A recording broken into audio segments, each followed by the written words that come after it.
Nesse exato momento que você está me vendo, que você está me ouvindo em alguma das plataformas de áudio, agricultores na Europa estão bloqueando estradas. Existem barreiras impostas por governos, como o da França, à agricultura, onde você tem que ter diversas licenças, onde você tem que pagar muito caro para produzir. E você tem que entender o seguinte, que a Europa, ela é desse tamanhinho.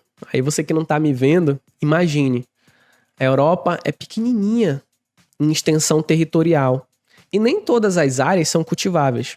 Em contrapartida, a América do Norte, os Estados Unidos, é desse tamanhão. O Brasil e a América do Sul, dimensões continentais. A Rússia e a China têm uma extensão territorial gigantesca. E o Brasil, junto com os países membros do Mercosul, assinaram um acordo de livre comércio no âmbito da agricultura com a União Europeia, onde basicamente esse acordo diz o seguinte, vocês podem comprar o nosso agro aqui a um preço mais baixo, a gente ter nessa facilidade desse comércio. Em contrapartida, a gente pode comprar itens de maior valor agregado, tipo carros, importar algumas peças, algumas coisas para o nosso país. Então, basicamente, o que o Brasil sempre fez e tem feito com a Europa nesse exato momento? Isso. Importa nossas commodities sem ter, beneficiado esses produtos, vende a um preço baixo e importa coisas muito mais caras. Então, a balança comercial do Brasil, muitas das vezes, ela fecha negativo por conta disso. Porque a gente importa muitos produtos com alto valor agregado e exporta produtos de baixo valor agregado. Só que a gente ganha na quantidade. O Brasil, junto com outros continentes, outros países, são o mercado do mundo. E existe uma nova ordem mundial. Sim, meus amigos, existe uma nova ordem mundial que se chama BRICS, que é um grupo de países emergentes que se uniu para brigar contra o G7. E os agricultores estão pé da vida, eles estão putos. Por quê? Porque produzir no Brasil, se a gente estiver levando em consideração o contexto do dólar, né? Dólar/euro, é muito mais barato do que produzir na Europa. E aqui a gente não tem tantas sanções impostas por governos como na Europa. Até aqui, tá claro para você essa explicação do contexto geopolítico da coisa? Para que você entenda. Cresce a inquietação social na Europa, onde protestos dos setores de transporte e agrícola assombram. A Europa continental foi cenário dos últimos dias de um crescimento exponencial dos protestos sociais, sobretudo nos transportes e no setor agrícola. Na Alemanha, houve paralisação sucessiva do sistema ferroviário nacional, dos aeroportos e, por fim, do transporte urbano em Berlim. Durante algumas horas da manhã de sexta-feira passada, reivindicações salariais e de melhores condições de trabalho. A picada lá deixou de ser o fantasma fatal de tempos atrás, mas continua penalizando trabalhadores que se veem impossibilitados de desempenhar suas funções, sobrecarregando os demais. E conta, nessa época do ano, com seu aliado, o inverno europeu, com fatores como resfriado e também vai levantando trabalhadores ao repouso forçado, vai levando trabalhadores ao repouso forçado. Na Finlândia também houve uma paralisação total na semana passou, com sindicatos de várias categorias protestando contra um projeto do governo conservador que visa restringir o direito de greve e reduzir o seguro-desemprego. A paralisação atingiu, sobretudo, o sistema de transporte público. Aí vamos aqui para o que era realmente o que eu estava falando sobre essa crise da comida. Não vai ter comida para todo mundo. Então, assim, eu não quero ser, portador de más notícias, do apocalipse.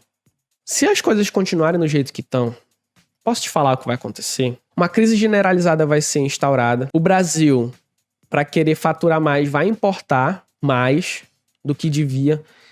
O mercado interno vai ficar desabastecido, os preços vão subir e os pobres, que já sofrem tanto pela inflação, pela alta de preços, vão sofrer cada vez mais, vai ficar difícil de comer. Então, se você é mais abastado do ponto de vista financeiro, o que eu te aconselho do fundo do meu coração? E aqui falando sem teoria da conspiração, tá?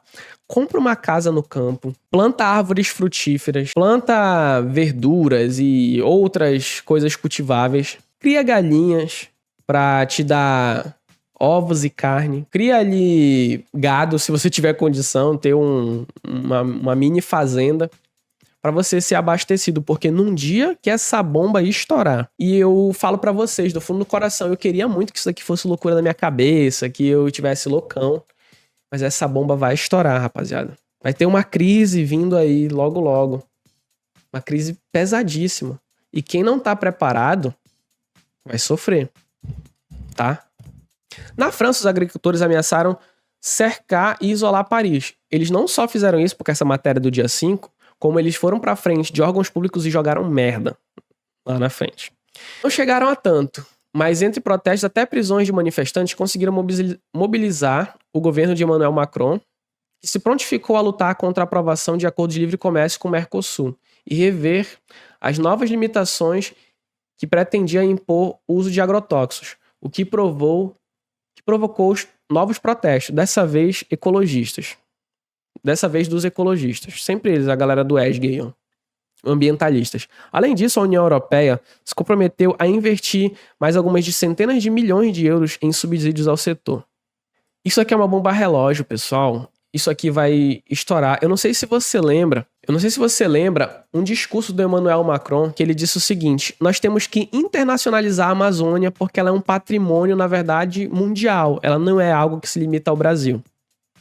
E aí o presidente em questão, que era Jair Bolsonaro, falou o seguinte: aqui não, a Amazônia é soberana. Isso foi lá em 2020, 2019, alguma coisa assim. A Amazônia, ela é propriedade dos brasileiros e ninguém toca nisso.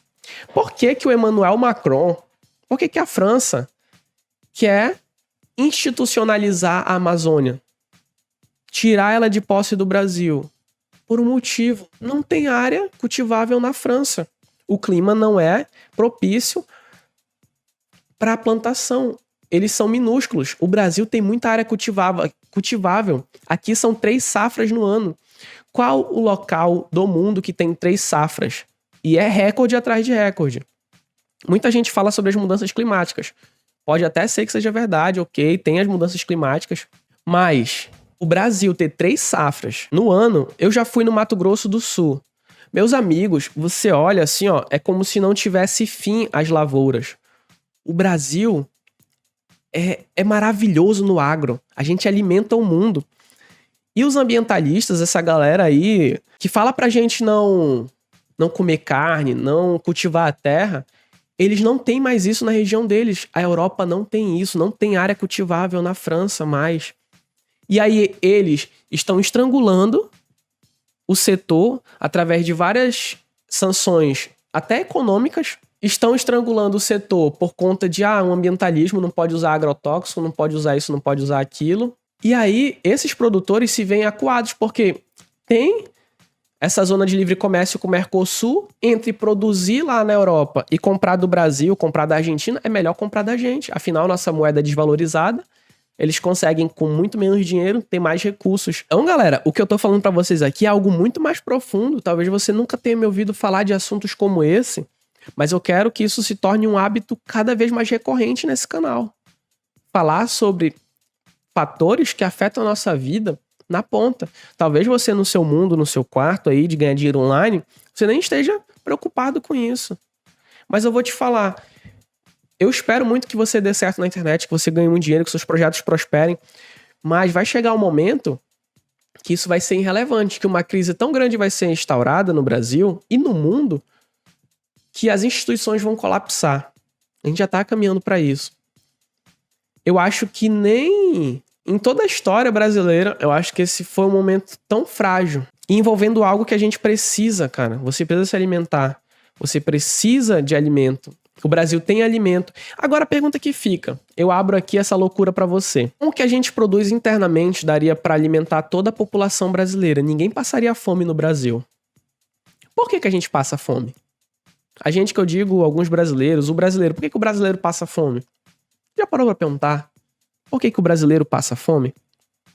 Ah, já sei, Guilherme. Porque o capitalismo é malvado e as pessoas elas querem lucro acima de tudo e os pobres é que se lascam. Será, cara, que é isso?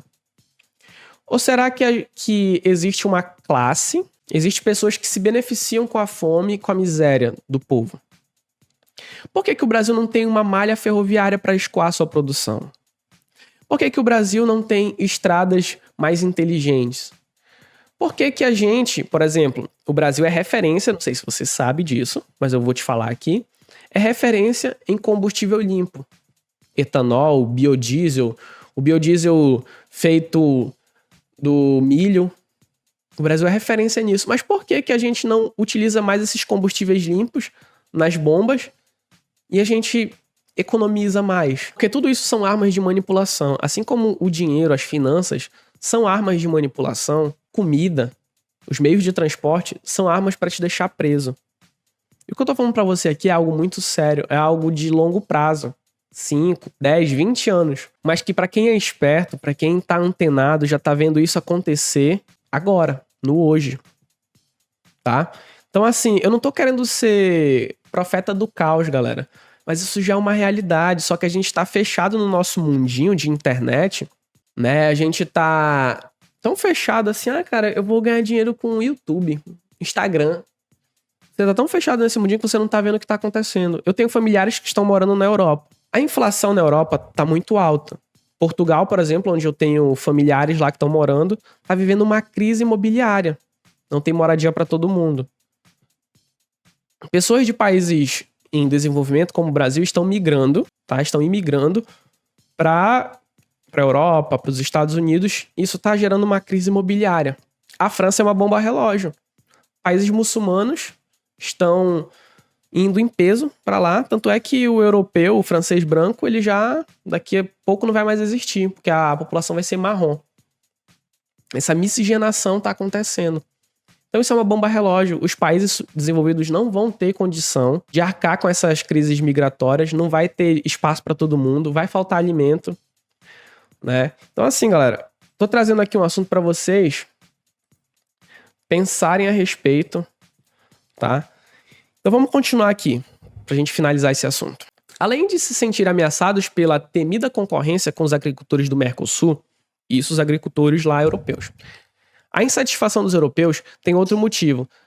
Dados oficiais dizem que 15% da sua renda vem de subsídios governamentais e da União Europeia para o setor. O que é um subsídio, galera? Para você entender, se você não sabe o que significa isso. É basicamente o seguinte, aquela operação não se paga.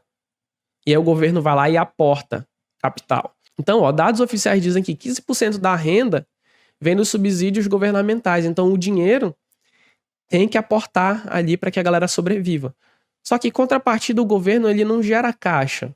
A única forma do governo, as duas únicas formas do governo gerar caixa, né, ter recursos ou ele aumenta impostos ou ele corta gastos.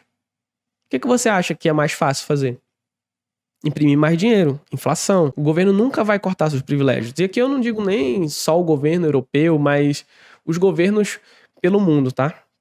Os agricultores alegam que tal subsídio vem se mostrando insuficiente para enfrentar a alta da inflação, sobretudo no custo dos combustíveis, principalmente o diesel, e dos fertilizantes, cuja a alta deriva da relativa escassez graças à guerra na Ucrânia. Protestam também diante do que vem com uma concorrência ameaçadora por parte dos produtos agrícolas desse país, isentos de imposto pela União Europeia, como forma de ajudar na guerra contra a Rússia. E aqui tem mais um agravante. Qual é o agravante? A gente está no meio de uma guerra. Vladimir Putin, maluco, deu a entrevista lá pro americano e disse, é o seguinte, a gente invadiu, na verdade, a Ucrânia, porque isso era um território nosso lá em 600 depois de Cristo. Aí começou a explicar toda uma história para dar um contexto por que eles invadiram.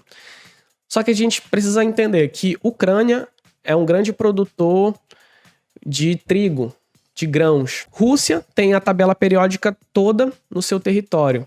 Então, por exemplo, a Rússia é que fornece energia através do gás, da Gazprom. E aí o tubo lá, Nord Stream 2, que foi covardemente, né, destruído por alguém ou por um acidente, deixou de levar, né, esse gás para a Europa. O que aconteceu?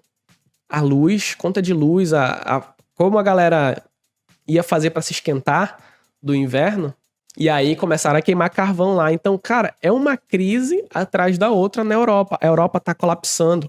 E aí quando você pega mais um contexto, a Europa não cresce mais. Não tem mais pessoas se reproduzindo. A taxa de natalidade é baixíssima. Tanto é que tem países ali, europeus, que estão pagando, que estão incentivando que os imigrantes possam ir para lá. Para quê? Para que a força de trabalho seja renovada, que pessoas tenham filhos, casem. Então, galera, isso é muito louco. Isso é muito louco e você, às vezes, não para pensar nisso.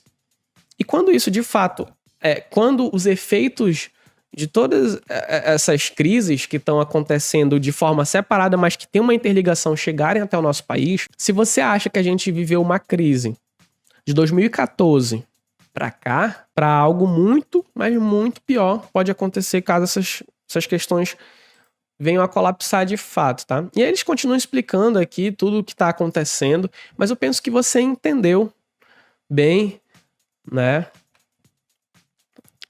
Você entendeu bem aquilo que eu quis falar para você sobre essa crise alimentar na Europa.